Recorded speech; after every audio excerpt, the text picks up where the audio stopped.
Bab 1. Belajar Al-Quran dan Hadis. Al-Quran adalah wahyu Allah yang berupa firman Allah disampaikan kepada Nabi Muhammad SAW melalui malaikat Jibril. Hadis adalah ucapan, perbuatan, dan ketetapan Nabi Muhammad SAW. Tujuan pembelajaran. Setelah mempelajari materi ini, kalian diharapkan mampu 1. Membaca, menulis, dan menghafal Quran surat Ad-Duha dengan tartil.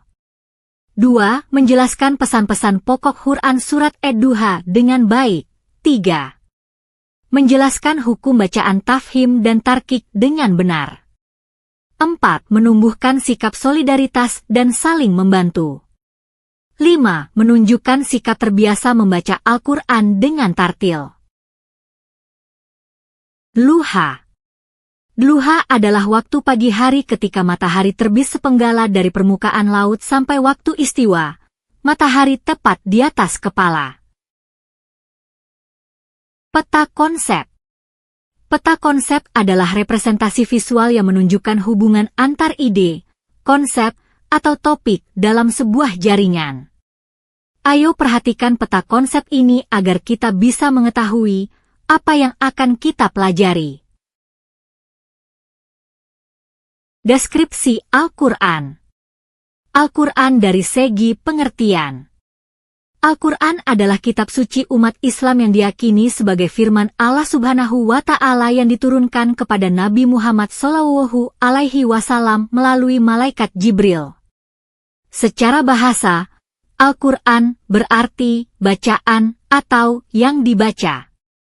Dalam istilah, Al-Quran adalah wahyu Allah yang menjadi petunjuk hidup bagi seluruh umat manusia dan berisi ajaran mengenai akidah, syariah, dan akhlak. Deskripsi Al-Quran. Al-Quran dari segi arti dan fungsi. 1. Petunjuk hidup. Al-Quran berfungsi sebagai panduan utama dalam menjalani kehidupan dan memberikan petunjuk menuju jalan yang lurus. 2. Mukjizat. Diturunkan sebagai mukjizat untuk Nabi Muhammad SAW. Al-Quran dianggap memiliki keajaiban dan keindahan gaya bahasa yang tidak dapat ditiru oleh manusia.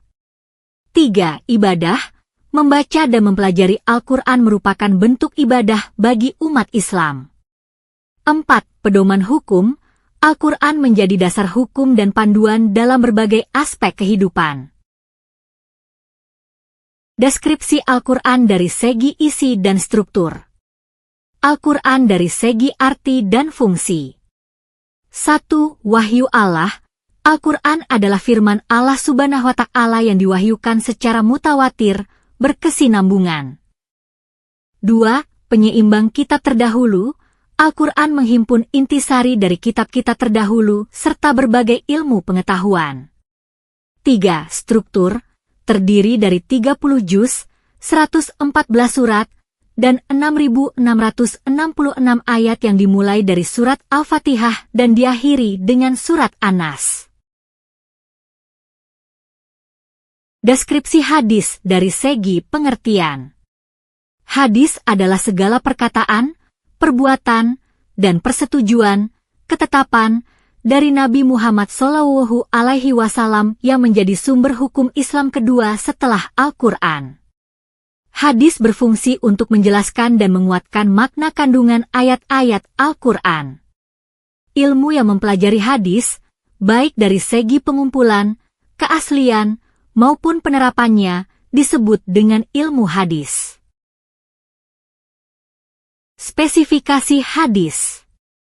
1. Perkataan, ucapan atau sabda Nabi Muhammad SAW. 2. Perbuatan, tindakan atau perbuatan yang dilakukan oleh Nabi Muhammad SAW.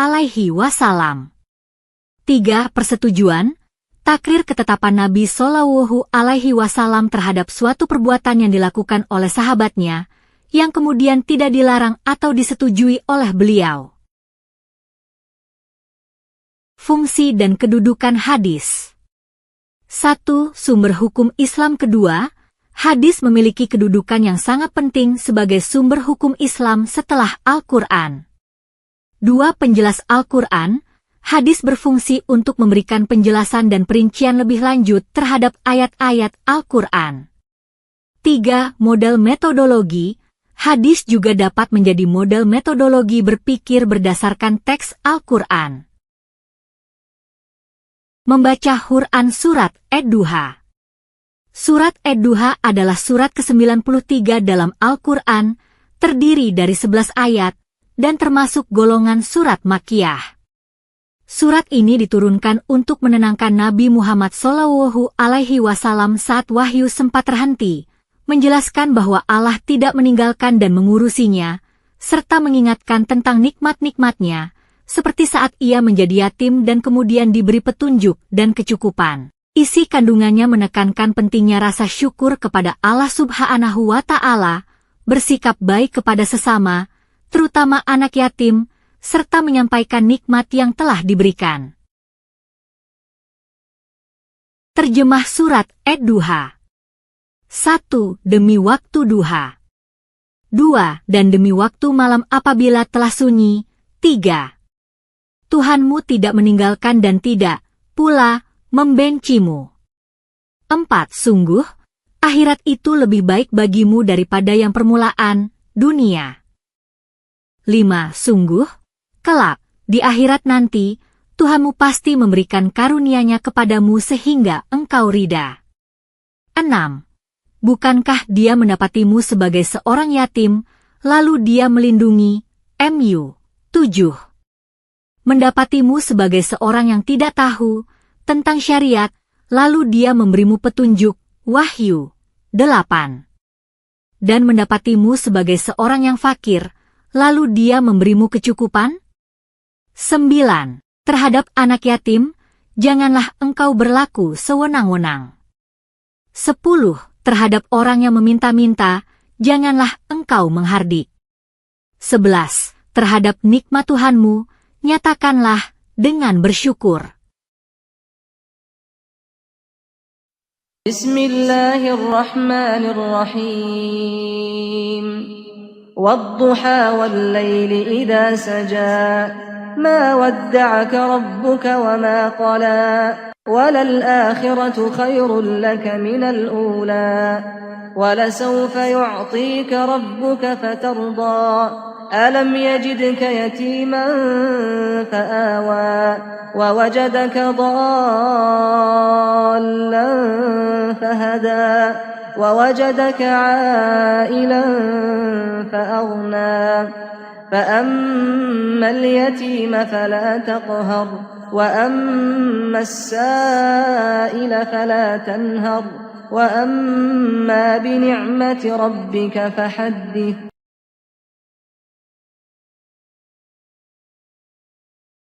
Tugas. Setelah mendengarkan bacaan surat Ad-Duha, kalian diharapkan 1. Membaca surat Ad-Duha dengan tartil, memperhatikan tajwidnya dan direkam video. 2. Menulis surat Ad-Duha dengan penjelasan tajwid sesuai di buku panduan. 3. Mendiskusikan tulisan kalian bersama teman lalu mempraktekkan bacaan tajwid tersebut secara bergantian. Project Conclusion. Ad-Duha artinya waktu pagi. Ad-Duha surah ke-93 dalam susunan Mushaf Al-Quran terdiri dari 11 ayat. Surah Ad-Duha diturunkan di Makkah sebelum Rasulullah SAW berhijrah ke Madinah, sehingga surah Ad-Duha dikelompokkan dalam surah Makkiyah. Ad-Duha sebagai jawaban atas pertanyaan dan hinaan yang dilontarkan oleh kaum kafir Makkah yang menganggap Rasulullah SAW sudah tidak dipedulikan lagi oleh Tuhannya, sebab Nabi Muhammad sudah lama tidak menerima wahyu kenabian. Hingga akhirnya turunlah surah ini untuk mempertegas bahwasannya Allah Subhanahu wa Ta'ala memberitahukan bahwa dugaan kaum kafir Makkah adalah suatu kesalahan yang besar. Allah juga memberitahu kepada Nabi Muhammad SAW bahwasannya Allah tidak pernah membenci dan atau melupakannya. Mengenal hukum bacaan tafhim. Bacaan tafhim adalah hukum tajwid yang berarti membaca huruf tertentu dengan cara menebalkannya hingga memenuhi mulut. Secara bahasa, tafhim berarti menebalkan atau menggemukkan. Cara membacanya adalah dengan menjorokkan bibir ke depan atau mencucu agar suara terdengar tebal, sering terjadi pada huruf ro, lam, pada lafal Allah, dan beberapa huruf istilak lainnya. 1. Huruf ro. Dibaca tafhim ketika berharakat fathah, fatatain, dammah atau dammatain. 2. Huruf ro dibaca tafhim ketika sukun dan huruf sebelumnya berharakat fathah atau dammah. 3. Huruf lam. Pada lafal Allah, dibaca tafhim jika huruf sebelum lam jalalah berharakat fathah atau dammah. 4. Huruf selain ro dan lam.